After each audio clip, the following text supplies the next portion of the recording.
Hello, here I will cover some concepts from chapter 8.2, graphs of the sine and cosine functions. Something that I would like to make mention of. On page 553, it mentions this notation. So we have cosine n of x is equal to all of cosine x raised to the n exponent. Okay, but cosine nx is not the same thing as cosine of your angle being raised to that exponent. And so we just take that exponent and we push it right into the middle. This works with all of the 6 trig functions: sine, tangent, cosecant, secant, cotangent. So if you want to raise your trigonometric function to an exponent, we tuck the exponent into the middle, or you can put parentheses around it and put it all on the outside. But again, it does not mean that you are raising the angle to an exponent. Okay. There is one exception. Cosine inverse of x, this is your arc cosine. This is not cosine of x raised to the negative 1 power. Remember, the negative exponents will grab the base and make the base travel. This is not the convention here. Arc cosine of x is the unique number in the interval from 0 to pi whose cosine is x. You can read up more about this on page 647. This is chapter 9.3, I believe. We will get there, but for now, this is just a little mention. All right, so if we're going to graph y equals sine of theta, note that when theta is 0, sine of 0 is 0. When theta is pi over 6, sine of pi over 6 is 1/2, and then we have radical 3 over 2.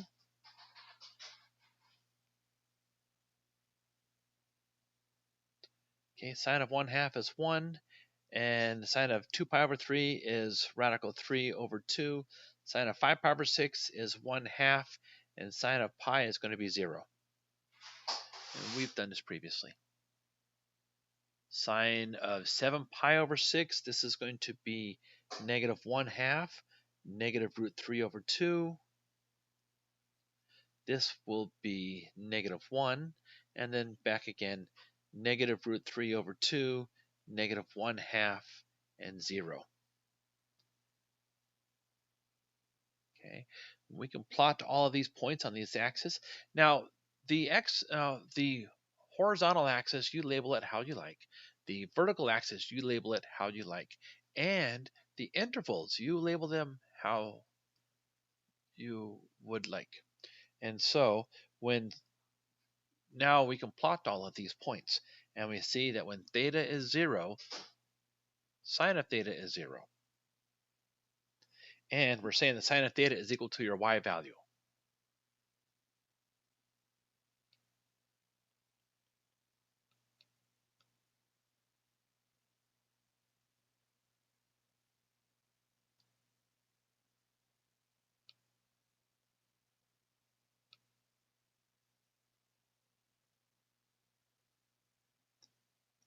Okay.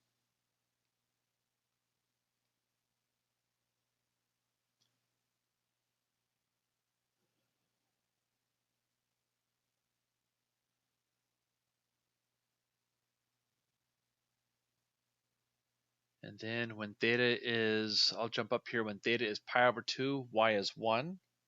So when theta is pi over 2, y is 1. When theta is pi, sine of pi is 0.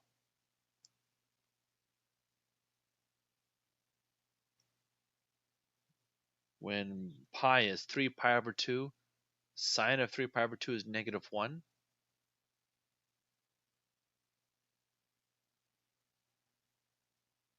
When theta is 2 pi, sine of 2 pi is 0.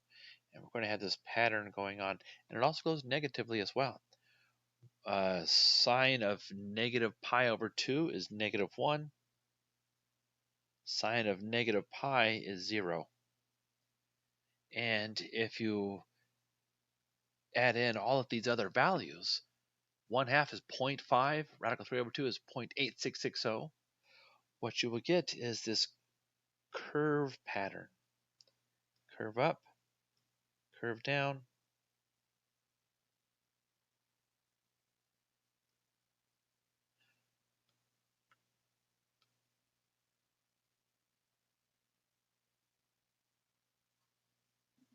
And it goes in the opposite direction as well.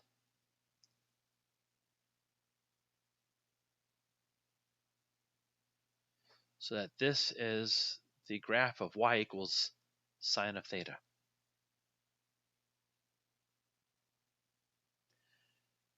So if we were to graph y equals cosine of x, and here I've just changed it from a theta to an x. So when x is 0,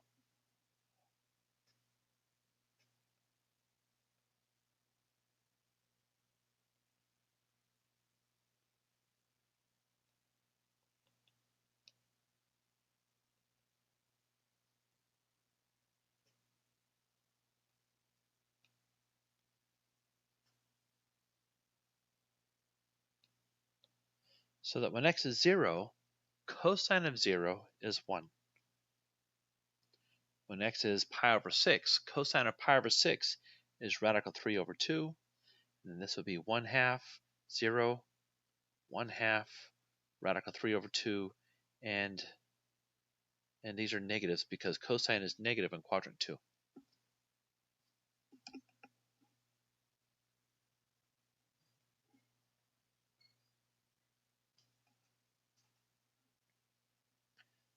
Seven pi over 6 will be in quadrant 3. Cosine is negative in quadrant 3. This will be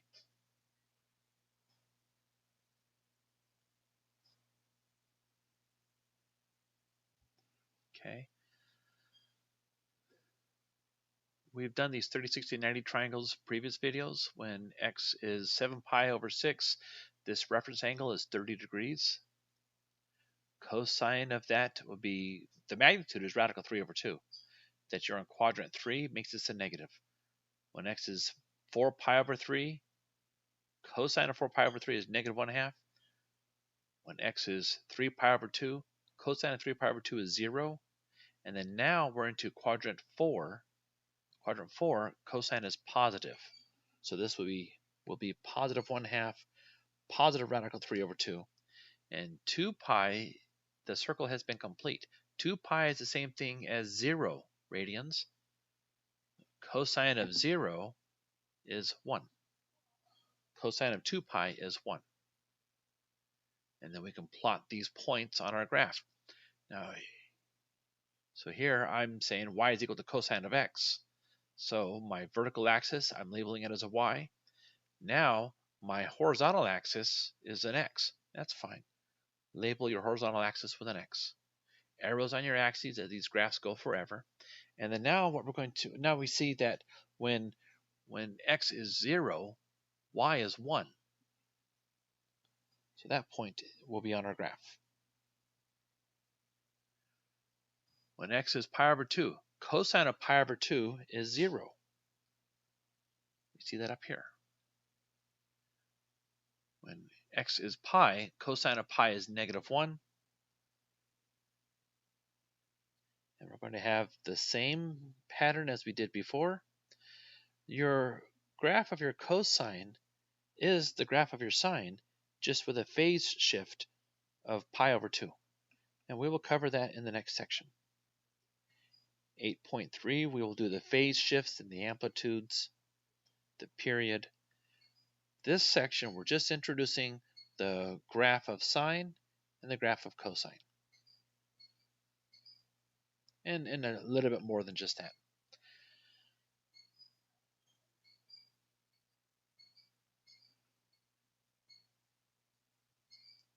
Okay.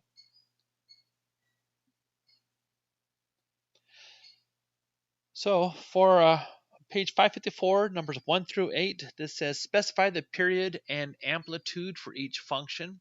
So the period is how much until it repeats. And the period is the same. So this graph here repeats at this point.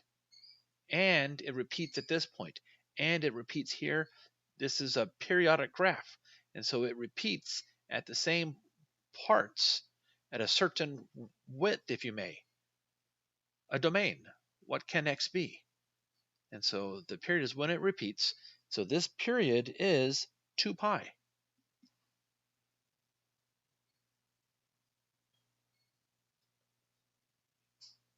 For this unique graph. Okay. Your amplitude, so your amplitude is going to be your highest point minus your lowest point divided by 2. Your amplitude is half of the maximum to the minimum height. No matter where this graph is, your amplitude is half of the max minus the min. So here, the max minus the min is 2 minus negative 2.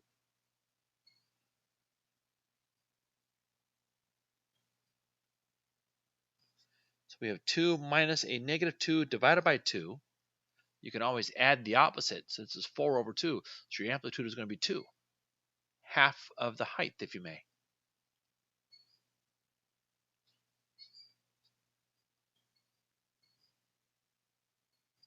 Okay. So your period is when your periodic graph repeats, and your amplitude is half of the height, if you may.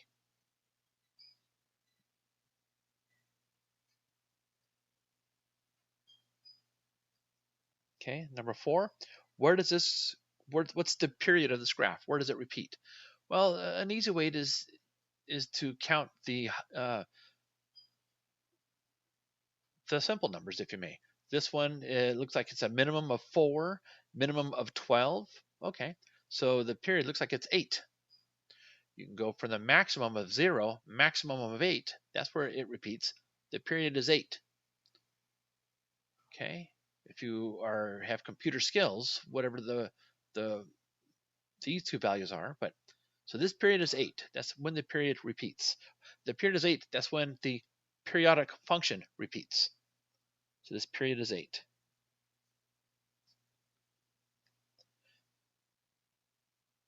The amplitude is half of the height.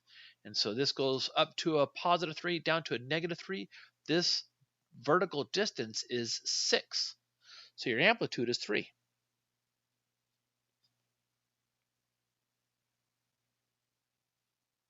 Okay. So the period here, well, I see that it is 20.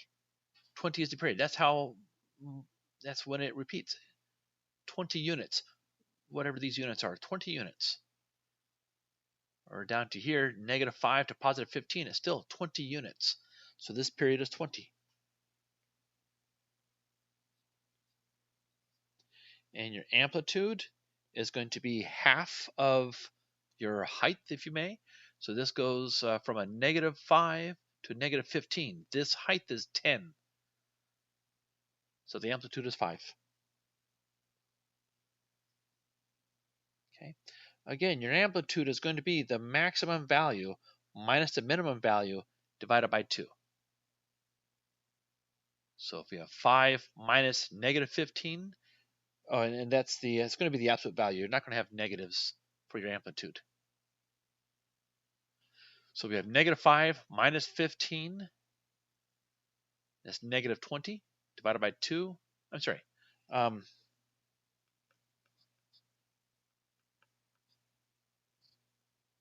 So you can add the opposite, and this gives you 15 minus 5 is 10 over 2, which gives us 5.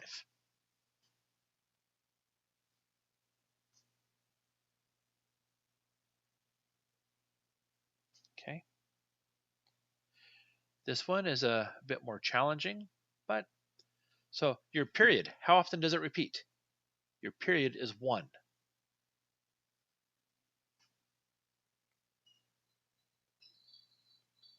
And your amplitude is going to be half of your height. And so here we go up to 2/3. So we'll have 2/3 times 1/2, which is 1/3. Okay.